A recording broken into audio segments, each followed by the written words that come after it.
There's a box in the garage, under the workbench. Those were the first real words my father said to me in 3 days. And he said them at 2 in the morning, eyes half open, an oxygen line taped under his nose, his hand gripping mine harder than I thought a dying man's hand could grip. I asked him what was in it. He didn't answer. His eyes closed again, and the machine beside his bed kept counting his heartbeats in green light, slower than they should have been. My name is Tom Callahan. I'm 47 years old, and for every one of those years, I have been trying to make Frank Callahan proud of me. I built a career, a company, a house with a 3-car garage he never once asked to see inside. I thought I had decades left to finally hear the words. That night in the hospice room, I found out I had maybe 3 days. I didn't know yet that what he was about to tell me would undo everything I thought I understood about him and about myself. When I was 8 years old, I drew a house on the back of a church bulletin during a sermon I wasn't listening to. Not a house like the one we lived in. A rented 2-bedroom on Miller Street in Dayton, Ohio, with a chain-link fence and a window unit that dripped onto the same patch of grass every summer. But a house with tall windows and a roof that curved instead of pointing. The kind of house I'd seen once in a library book about a man named Frank Lloyd Wright, which I thought was a funny coincidence because that was my father's name too, minus the Lloyd. I showed it to him that night at the kitchen table, over meatloaf and instant mashed potatoes. He was still in his work clothes, the ones that smelled like machine oil no matter how many times my mother washed them, because he'd spent 10 hours that day running a lathe at Dayton Precision Tool, the same job he'd have for 35 years, the same job his own father had told him to be grateful for. He looked at the drawing for maybe 4 seconds. "That's nice," he said. "Go do your homework." That was it. No question about the curved roof. No asking why the windows were so tall. Nothing. He wasn't cruel about it. I want to be fair to him, even now, even after everything. He just went back to his plate like I'd handed him a grocery receipt. My mother, Ruth, caught my eye across the table and gave me the kind of smile mothers give when they're trying to do the job of 2 parents with the attention of 1. I didn't stop drawing. I want to be clear about that, because for a long time I told myself I did, that my father crushed something in me in 1 sentence at a kitchen table. That's not true. What actually happened was slower and worse. I kept drawing, on napkins, in the margins of my math homework, on the inside covers of my school binders, but I stopped showing him. I learned, the way kids learn everything important without being told, that some parts of me were for him and some parts of me were just mine, and the drawings went into the second category before I turned 9. There was a photograph on the mantel in our living room, in a cheap gold frame that had gone a little green at the corners. A young man, maybe 20, standing in front of a car with his arms slung around nobody, laughing at something outside the frame. I asked my mother once who he was. "That's your Uncle Sal," she said. "Your father's brother." I didn't know Dad had a brother. "He doesn't talk about him," she said, and there was something in the way she said it, quick, final, like a door closing, that told me not to ask again. Not yet, anyway. I was 8. I filed it away the same place I filed the drawings. Some things were for later. My father worked. That's the plainest way I can put it. He worked doubles when the plant offered them. He worked Saturdays fixing whatever was broken in our house or a neighbor's, and on the rare Sunday afternoon, he didn't work. He sat in his recliner with the game on and fell asleep by the 3rd inning. I don't remember him raising his voice at me more than a handful of times in my whole childhood. I also don't remember him telling me he was proud of me. Not once, not for a report card, not for making the honor roll 3 years running, not for anything.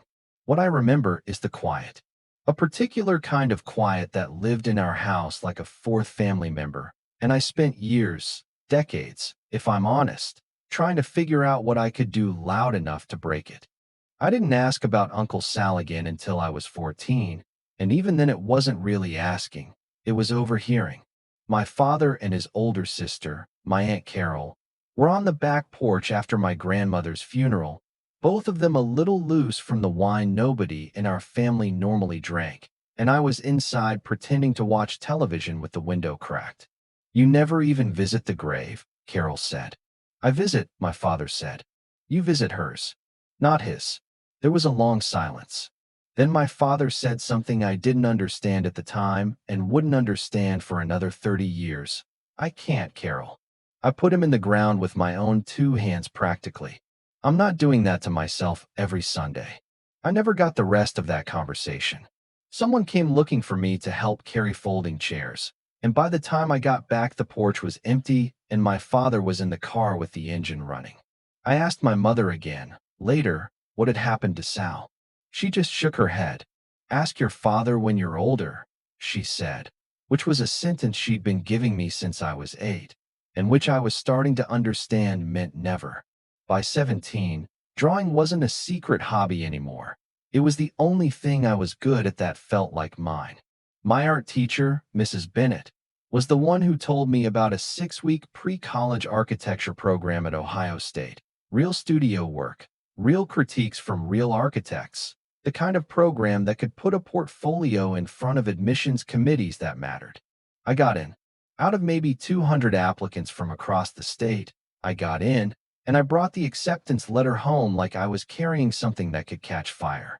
My father read it at the kitchen table, the same table, under the same light. He read it twice. How much, he said. Not a question, really. A number he was bracing for. $2,200. For 6 weeks. But Mrs. Bennett says there might be. $2,200, he repeated, and set it down like the paper had gotten heavier. Tom, you know what I make in 6 weeks? I didn't know. I'd done that math myself, lying in bed, trying to figure out how I'd pay him back. What I didn't say, because I didn't have the words for it at 17, was that I wasn't asking him to hand me a life. I was asking him to believe, for 6 weeks, that the thing I loved was worth believing in. He didn't say no outright. That would have almost been easier. What he did instead was quietly make the case, over the following weeks, for Miami University's business program 40 minutes from home, in-state tuition, a degree that would always have something behind it. He never once said the word architecture like it was foolish. He was careful that way. What he said, more than once, in that flat, tired voice, was, I just don't want you to end up with nothing to fall back on. I didn't understand until much later whose face he was seeing when he said it. I chose business. I told myself I chose it. The truth, which took me another 20 years to say out loud to anyone, is that somewhere underneath the practical reasoning, I still believe that if I did the safe thing, the thing he wanted, the words would finally come. I'd get the diploma, or the job, or the promotion, and my father would finally say the sentence I'd been waiting to hear since I was 8 years old at that kitchen table. The morning I left for freshman orientation, my mother cried and hugged me twice. My father carried my suitcase to the car, set it in the trunk, and put his hand out to shake mine. I shook it. I was 18 years old, and my father said goodbye to me with a handshake, and some small, stubborn part of me was almost grateful, because it was still more than nothing. I want to tell you the business degree didn't change anything, that I graduated and realized the whole plan was a mistake, and went and became an architect anyway out of spite or courage. That's not what happened. What happened is that I graduated, took a job doing commercial leasing for a mid-sized real estate firm in Columbus, and discovered I was good at it. Not passionate, not fulfilled, just good, in the specific way that closing deals and reading a room and outworking everyone in the office came naturally to me. And being good at something, when you've spent your whole life hungry for one particular kind of approval, is a dangerous thing. It gives you just enough proof that you're on the right track to keep going another 5 years.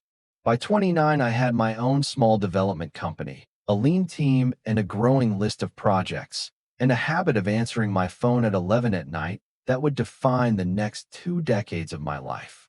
I met Laura that year, at a permit hearing of all places. She was a city planner, sharp and unimpressed with me in a way I found impossible to stop thinking about. We got married 18 months later in a backyard in Yellow Springs, 70 guests, string lights, her father giving a toast that made everyone cry. My father came. He wore a suit that didn't quite fit him anymore and stood near the drink table most of the night, talking to my uncle about the Reds bullpen.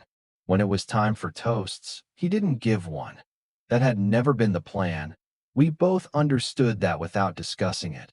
But at one point during the reception, he found me near the gift table and said, "She seems like she's got her head on straight." Coming from him, I clocked that as close to a blessing as I was going to get, and I held on to it for longer than I probably should have. What I didn't know, wouldn't know for another 18 years, was that my father had started keeping a manila folder in the bottom drawer of his workbench sometime around then. I didn't know because he never once mentioned it, never once let it slip, never gave me a single reason to think he was tracking anything about my life beyond the surface pleasantries of a Sunday phone call. I built that assumption on 18 years of silence. Emily was born the year I turned 32, on a Tuesday in March, and I remember standing in the hospital hallway afterward, Laura and the baby asleep, the whole floor gone quiet, and making myself a promise. I was going to be different. I was going to be present.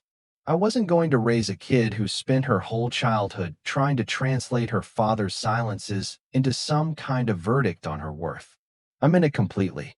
I want that on the record, because what happened next wasn't a failure of intention. It was a failure of attention, which is a much quieter kind of failure, the kind that doesn't announce itself with a single bad decision. It accumulates, one missed dinner and one rescheduled Saturday at a time, until one day you look up and the promise you made in a hospital hallway is 12 years old and mostly broken, and you can't point to the exact moment it happened because there wasn't one.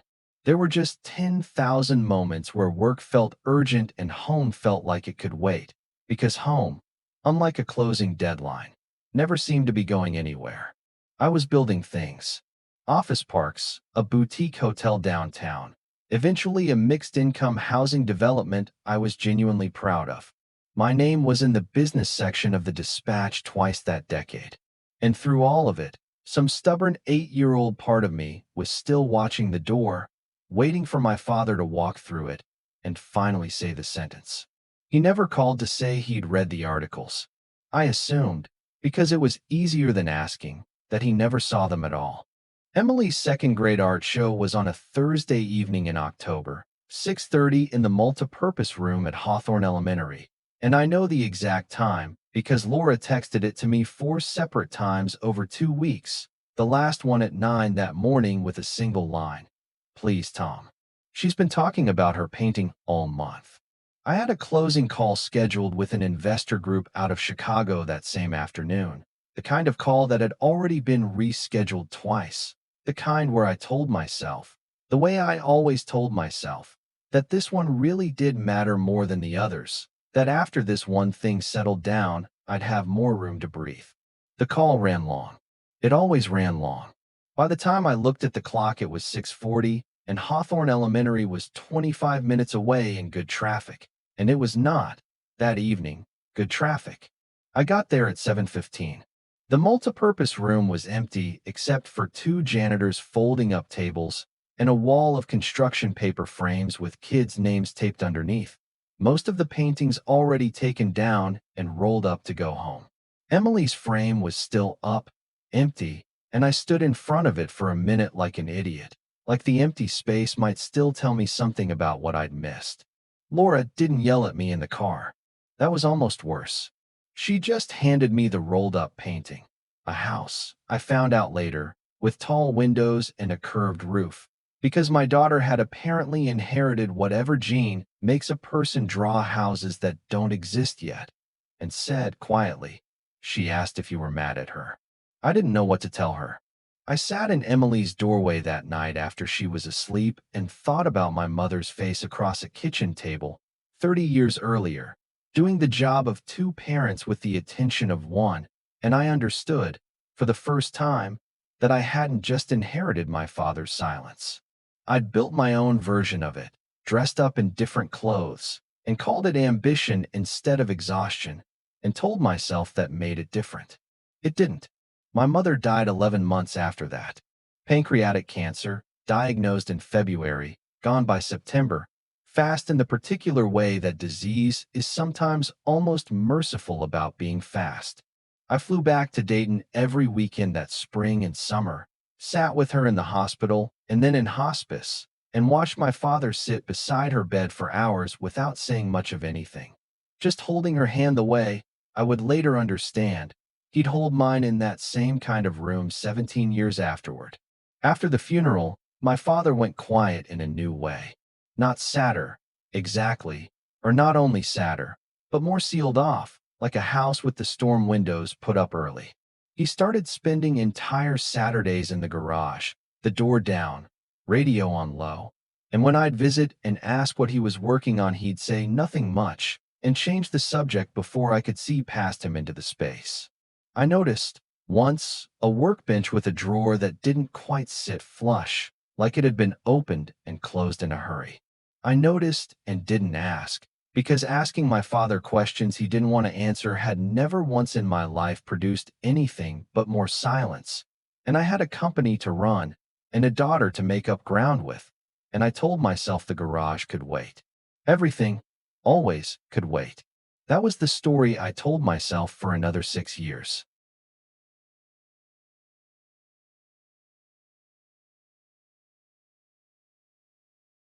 The chest pain started on a Tuesday afternoon in a parking garage. Of all places, 3 flights up from a meeting I was already running late for. Not the dramatic kind you see in movies. More like a fist slowly closing somewhere behind my sternum, and a tightness up through my jaw that made me stop with my hand on the car door and actually consider, for the first time in my life, that I might be dying in a parking garage at 44 years old over a leasing dispute nobody would remember in 5 years. It wasn't a heart attack. The ER doctor was careful to tell me that twice, like she could see how badly I needed it not to be one. It was, she said, severe stress presenting as cardiac symptoms. And then she asked me a question that stayed with me longer than any diagnosis would have. When's the last time you took a full day off? Not a weekend where you checked email. A full day. I couldn't answer her. I genuinely could not remember.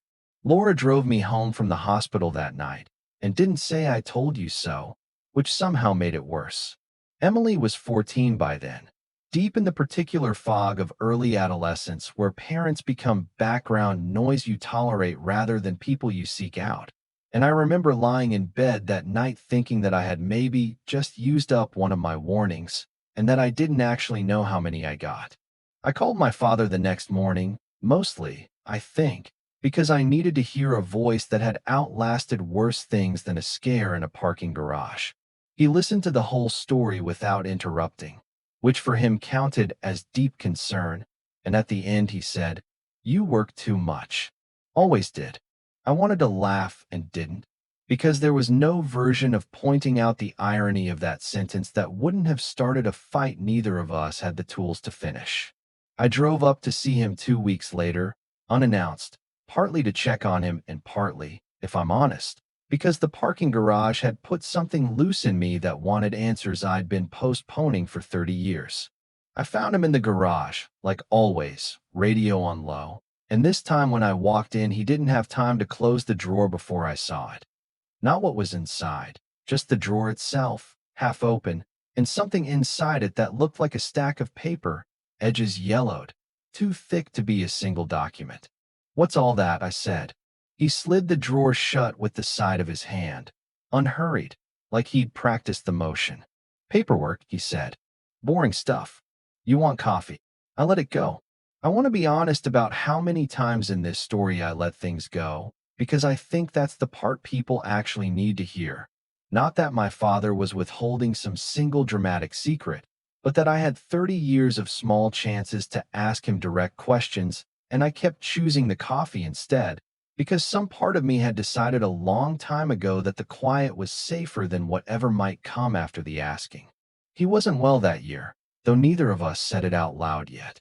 He'd lost weight, I didn't mention. He got winded walking to the mailbox, which he blamed on his knees. I told myself he was 73 and slowing down, the way 73-year-olds do, and I went back to Columbus, and I went back to work, and the drawer stayed shut, and so did we. Emily brought it up at dinner on a Sunday in October, casual on purpose, the way 16-year-olds float something they've been rehearsing for weeks. She wanted to apply early to the Columbus College of Art and Design, illustration major, and she had 3 portfolio pieces she wanted my opinion on before the deadline. I looked at the pieces. They were good, genuinely. Not the kind of good you say to be nice to your kid, but the kind of good that made me quietly proud and quietly terrified in the same breath. And what came out of my mouth, before I'd even decided to say anything, was, "Have you thought about doing something like this as a minor? Keep a business or communications degree as your main thing, something you can always fall back on." The table went very still. Laura's fork stopped halfway to her plate. "Fall back on," Emily repeated, flat. "I just mean, the market for illustrators is brutal. I've seen it. I want you to have options." "You wanted to be an architect," she said. It wasn't a question. She'd heard the story in pieces over the years, the way kids do, patched together from things Laura had let slip and things I'd said half-joking at family gatherings after 2 beers. "And you didn't. And you're still talking about it like it's this whole loss. 30 years later, at literally every family thing we go to. And now you're telling me to do the same thing you did. That's not, Emily, that's not the same thing. It's exactly the same thing." Her voice cracked, just slightly, on the last word, which was somehow worse than if she'd yelled. "You sound just like Grandpa." She left the table. Laura didn't go after her right away. She looked at me first, not unkindly, but with an expression I recognized because I'd seen a version of it on my own mother's face at a kitchen table decades earlier. The look of someone doing the math on how much damage had just been done and whether it could be undone before bedtime. I sat there for a long time after they'd both left the room. "You sound just like Grandpa." I turned that sentence over so many times it stopped sounding like words and started sounding like a verdict. Because somewhere underneath the sting of it was a recognition I couldn't argue my way out of. I had spent my entire adult life certain that my father's caution had cost me something irreplaceable, certain that if I ever had the chance I'd do it differently for my own kid. And here I was, 46 years old, standing in my own kitchen, handing my daughter the exact same worn, careful, fear-shaped advice, in nearly the exact same words, without even noticing I'd picked it up. I didn't know yet that my father's caution had a specific address, a specific name, a specific reason that had nothing to do with doubting me and everything to do with something that happened before I was even born. I only knew, that night, that whatever he'd been protecting me from, I'd apparently absorbed the fear without ever getting the explanation, and now I was aiming it at my own daughter with no explanation at all, because I didn't have one to give her. That was the night I decided I was finally going to ask him. Not hint. Not let a coffee interrupt it. Ask. I drove to Dayton the following Saturday without calling ahead, which I almost never did, and found my father exactly where I always found him. In the garage, radio low, a coffee can of nails he was sorting for no reason I ever understood, since he hadn't built anything requiring loose nails in years. I sat down on the old stool across from his workbench, the same stool I'd sat on as a boy waiting for him to notice me, and I said it before I could talk myself out of it. "Tell me about Sal." His hands didn't stop moving, but something in his shoulders did.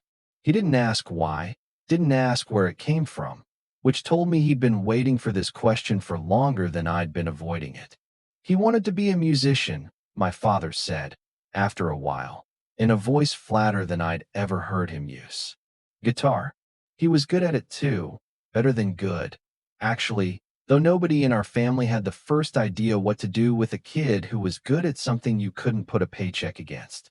He was 3 years younger than me. I was supposed to look out for him. That was just understood, the way things were understood back then. He picked up another nail, turned it over, set it down. "It didn't work out. That's all there is to it, Tom. That's not all there is to it. Aunt Carol said you buried him."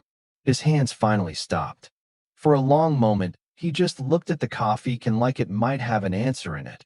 And then he said, quietly, in a tone that closed the conversation more completely than a raised voice ever could have. Not today. I'm not doing this one today. And I recognized, from 30 years of experience, that the door had shut, and that pushing on it would only teach him to shut it faster next time. I let it go again. I want you to notice that, because I noticed it myself, driving home that evening. Some habits are 30 years deep, and mine was letting my father's silence win. I didn't get another chance to push, because 3 weeks later Aunt Carol called me at 7 in the morning, which is never a good sign with a 74-year-old relative, and told me my father had collapsed at the grocery store and been taken to Miami Valley Hospital. Advanced pancreatic cancer, the same disease that had taken my mother 11 years earlier, except further along by the time they found it, because he'd been ignoring symptoms for months the same stubborn way he ignored everything he'd rather not deal with. The oncologist used the phrase weeks, not months, in a small consultation room with bad lighting, and I remember thinking, absurdly, that I finally understood what my mother must have felt sitting in a room just like it 11 years before. Laura and Emily drove up that weekend. Emily hadn't spoken more than 10 words to me since the dinner table fight, but she sat in the back seat of the car the whole drive with her hand resting on my shoulder, which was its own kind of forgiveness, offered before either of us knew how to say the words for it out loud. I moved into my father's spare room 3 days later. Hospice nurses started coming twice a day, and somewhere in that house, behind a workbench in a garage I'd been walking past my whole life, there was still a drawer that didn't sit flush, holding on to whatever it was my father had spent 30 years making sure I never saw.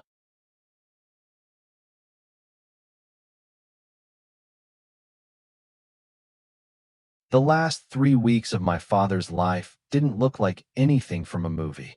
I want to say that plainly, because I think people expect dying to look like revelation, like every conversation is suddenly profound, and mostly it isn't.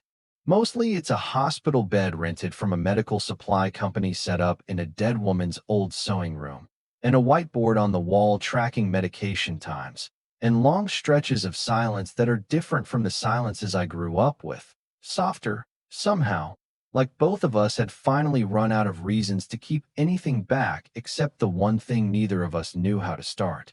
I fed him when he could still eat. I read him the sports section when his eyes got too tired to hold the print steady. Once, during a Reds game neither of us was really watching, he asked, out of nowhere, "Is Emily still doing the drawing?" I told him yes, that she was applying to art school, that she was better at 17 than I'd ever been. He nodded slowly and said, "Good. Somebody in this family should get to." I didn't understand, at the time, how much weight was sitting inside that one small sentence. Some afternoons Angela would step out to give us privacy, and my father and I would end up talking about my mother instead. Small things, the way she hummed while she cooked, the terrible sweaters she used to knit us every Christmas whether we asked for them or not. He laughed more in those 3 weeks than I remembered him laughing in the previous 10 years combined, and I started to understand that grief, held long enough, can loosen a man in ways that comfort never does. If you're watching this and some part of it feels familiar, a parent you're running out of time with, a version of yourself you've been meaning to have an honest conversation with, a kid at your own kitchen table who deserves better than the silence you inherited, I want you to know you're not the only one carrying that. A lot of us are sitting with the same unfinished business, just in different rooms, with different names on the door. If you've made it this far with me, I want to invite you to subscribe to our channel and join us every day. Because I think that's most of what this is really about. Not one dramatic deathbed confession, but the 100 smaller moments before it where we could have said the true thing and chose the coffee instead. I was thinking about exactly that on a Thursday night in early November, half asleep in the recliner beside his bed, when the hospice nurse, a steady, kind woman named Angela who'd been with us most of that final week, gently touched my shoulder and said, "He's been saying something in his sleep. About a box. Does that mean anything to you?" It meant everything to me. 20 years of a drawer that didn't sit flush, a folder I'd glimpsed and never asked about, A question I'd been swallowing since I was 8 years old at a kitchen table. All of it suddenly narrowing down to one word a dying man couldn't stop saying, even unconscious. I sat up straight in that recliner at 11:40 at night and understood, with a certainty I can't fully explain, that whatever was in that box was the thing he'd been trying to tell me my whole life and never found the words for. I didn't sleep again that night. I just watched him breathe and waited for morning and hoped there was still enough time left for him to tell me himself. He had one good stretch left. Angela had warned me about this. A window, sometimes hours, sometimes just minutes, where a dying person surfaces with startling clarity right before the final decline, as if the body spends its last reserve of energy making sure something gets said. It came from my father on a Friday morning, gray light through the sewing room curtains, his eyes suddenly sharp in a way they hadn't been in days. "Tommy," he said. My father hadn't called me Tommy since I was maybe 12 years old. "Get the box. Under the workbench. There's a key taped to the underside of the middle drawer." I drove to his house in 11 minutes flat, found the key exactly where he said, and pulled out a metal lockbox I'd walked past 1,000 times in my life without ever once being told it existed. I didn't open it there. I drove it straight back, sat down beside his bed, and put it in his lap, because whatever was inside, I understood he needed to be the one to hand it to me. His hand shook opening it. Inside was a manila folder, thick, and beneath that, older and more fragile, a leather guitar strap and a single black and white photograph I recognized immediately. The young man from the mantel, laughing at something outside the frame. "Sal," my father said, and for the first time in my life I watched him cry, plainly, without trying to hide it or turn away. He wanted to move to Nashville. 22 years old, and he had a gift, Tommy, a real one, better than talent, the kind that comes once in a family, if you're lucky. I believed in him. I was the only one who did. I sold my truck to help send him, told him to go chase it, told him it was going to be fine. He stopped, breathing hard, and I held the folder without opening it, waiting. It wasn't fine. He came back 18 months later with nothing, and I mean nothing, Tommy. No money, no band, no plan, and something broken in him I didn't have a name for. 11 months later, I found him myself, in his apartment. "I told myself I did that," he said.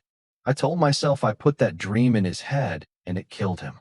And when you came along, drawing your houses at that kitchen table, so much like him it scared me half to death.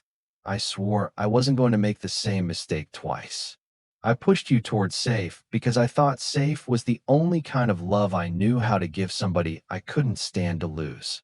He gripped my hand, the same grip from the hospice room weeks before, except this time I understood what it had been holding onto the whole time. "I was never disappointed in you, Tommy. Not once, not for one single day of your life.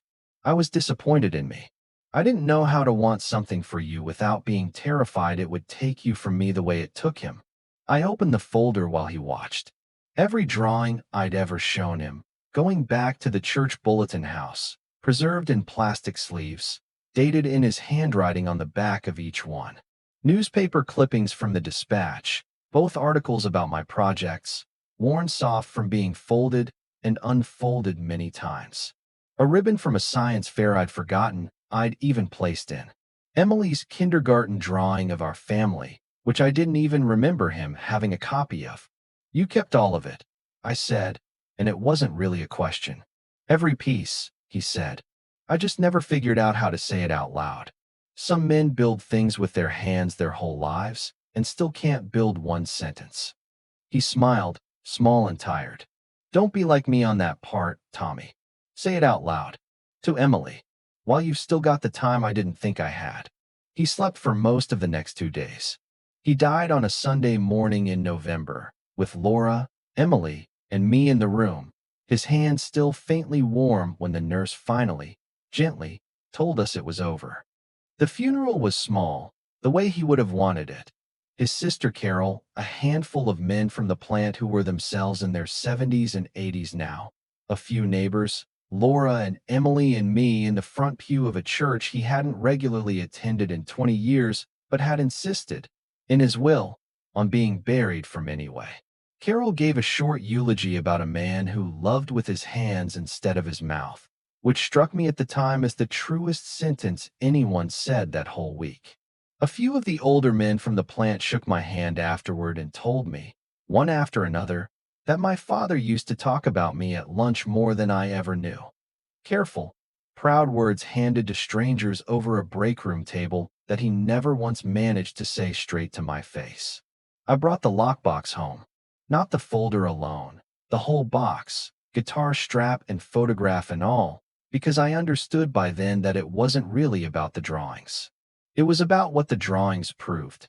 39 years of a man watching every single thing I did, keeping every scrap of evidence, and never once finding a way to say so out loud until he had maybe 48 hours left to say anything at all. I sat Emily down 2 nights after the funeral, at our own kitchen table, and told her everything. Sal, the guitar, the Nashville trip, the version of my father I'd spent my whole life misreading as disappointed when he'd actually been afraid. I told her about the fight, about the fact that I'd heard myself say something to fall back on, and not even recognized my own father's voice coming out of my mouth until she pointed it out. I told her I was sorry, not in the quick, deflecting way I usually apologized when I wanted a conversation to be over, but slowly and completely, the way you apologize when you finally understand the whole size of what you did. I'm not going to tell you illustration is safe, I said. I don't actually know if it's safe, but I'm not going to spend the next 30 years finding out I loved you the same way Grandpa loved me. So quietly you never got to feel it while it counted. If CCAD is what you want, I'm not just going to let you go. I'm going to help you build the portfolio myself. I know a little bit about drawing buildings, if you'll let me. She cried. I cried, which was not something that happened often in our house before that November. And then she asked if she could see the box, and I brought it to the table, and we went through every drawing together, her laughing at the crooked 8-year-old handwriting of the dates on the back, me realizing for the first time, looking at 3 decades of my own work laid out in order, that I could actually see myself getting better, year over year, in a way I'd never once let myself notice while I was busy waiting for someone else to notice it for me. Laura found us there an hour later, still at the table, drawings spread out between us like a life laid flat on a kitchen table for once instead of hidden in a drawer. She didn't say anything. She just sat down and started looking through them with us. Emily got into CCAD in the spring, illustration major, no minor in anything practical, and I was in the front row of her first gallery show that October, on time, phone in my pocket, and stayed the entire 2 hours. It's been a year and a half since that November. The lockbox sits on a shelf in my home office now, not hidden, not locked, just there, where I can see it, a black and white photograph of Sal propped against it, because I decided somewhere along the way that keeping him out of sight was exactly the mistake that had cost my family 30 years it didn't need to lose. I still run my company, but I don't answer the phone at 11 at night anymore, not unless something is actually on fire. I've missed exactly one of Emily's shows since that October. A scheduling conflict I told her about 3 weeks in advance, out loud, apologizing before it even happened instead of after. And she told me it was fine, and I believed her, because we'd built something between us solid enough by then to survive one missed evening without it meaning anything larger. I started drawing again myself, if you can believe that, at 49 years old. Nothing serious. Sunday mornings, coffee, a sketchbook Emily bought me that first Christmas after the funeral, houses mostly, tall windows, curved roof lines, the same shapes that got me a flat, that's nice, at a kitchen table 40 years ago. I don't show them to anyone most weeks. Some weeks I show Emily, and she tells me the roof line is wrong in a way that makes me laugh, because she's not entirely wrong, and because I finally understand that being told the truth by somebody who loves you is its own kind of proof that you're not invisible to them. I think about my father's line more than almost anything else he ever said to me. Some men build things with their hands their whole lives and still can't build one sentence. I don't want that on my daughter's list of things she has to figure out about me after I'm gone. So I say it, plainly, out loud, more than she probably needs to hear it. I'm proud of you. Not for the awards, not for the acceptance letter, just for being exactly who you are on the days that's easy to see and the days it isn't. If somebody in your life is still waiting to hear that sentence from you, a parent, a kid, doesn't matter which direction it's supposed to travel. I hope this is the week you say it out loud instead of keeping it in a drawer. Follow the channel if this one meant something to you. And if you know 5 people who need to hear it too, send it their way today. Leave a comment and tell me what's in your own version of that box. And if there's a story in your family still waiting to be told, tell me that one too. I'll be here for it.